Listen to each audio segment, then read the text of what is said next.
Hi, welcome to episode 1 of Question Mark, where I've been answering some basically bike industry related questions. So remember, comment in the comment section if anybody has any questions that they'd like answered.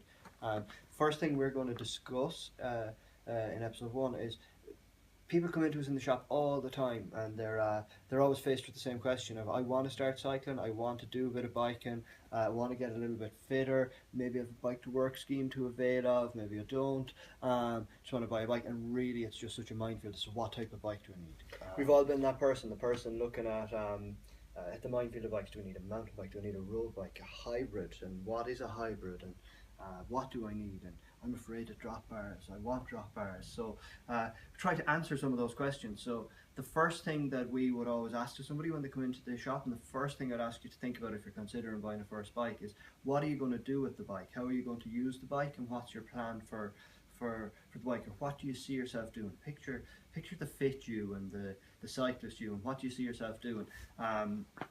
That'll lead us down certain paths. So if you see yourself riding the bike off-road, rough terrain, doing some really heavy mountain biking, riding some trails, going to trail centres, trips to trail centres with friends, you will need a full suspension or a hardtail mountain bike. You will need one with a decent fork, preferably a branded fork, Fox or RockShox fork, and that would be your entry point bike if you want to do some trail centre riding. If you want to do some slight off-road, there are mountain bikes available that you can that'll get you into stuff like that, but you'll also be able to do that on a hybrid. So we won't go too in depth into any particular category, whether it be road or mountain bike, and we'll save that for another episode. But if you want to do heavy off-road, that's what you're after, that's the guy you're after, a mountain bike.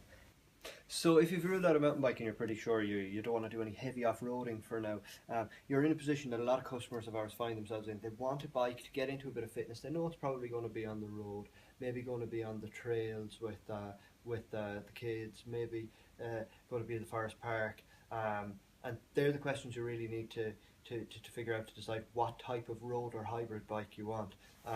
So to summarise, if you want to ride on the trails, ride on the gravel roads and fire roads in the forest park retreat, you probably want a slightly wide tyre, 32mm tyre, either a gravel bike with drop handlebars or hybrid, either with a bit of front suspension or not with a bit of front suspension.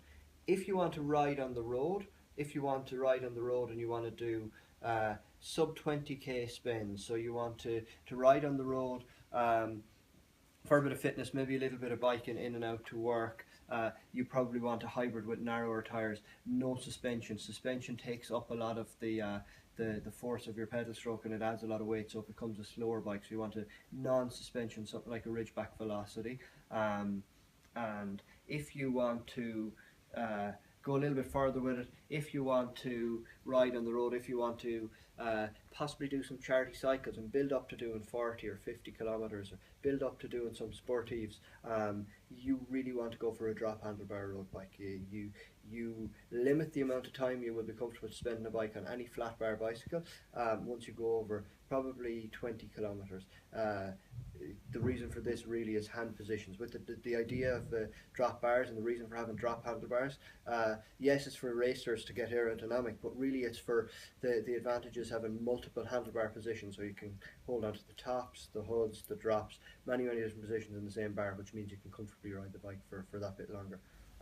Most of the entry level and mid-level road bikes right now, unless you're buying a really race specific one, most of the entry level and mid-level road bikes are designed to be a little bit more comfortable, so don't be afraid of the racing geometry if you're thinking of going to a drop handlebar road bike. One of the big questions I'd ask a customer is, if you're trying to decide between a hybrid and a road bike, is, do you see yourself getting changed to go cycling? Do you see yourself getting togged out as such to go cycling? And if the answer is yes you do, then we would urge you to strongly consider a road bike. If you want to get in your regular clothes and hop on the bike and cycle down the shop, then a hybrid may be the bike for you. So that's the key differences. That's the key questions. So the key question, to sum up the key question one needs to ask themselves when considering buying their first bicycle is, what am I going to do with the bike? When you can answer as within reason what you think you're going to do and how you see yourself using the bike, then you can begin to look at the bikes. You can fit the category that will suit your needs, and then and only then should you really start looking at types of bike, and go to a bike shop that will advise you and talk to you about your needs and look after you. We hope this helped. Hope this answers some of your questions. If you have any questions, comment, and we'll get back to you on it.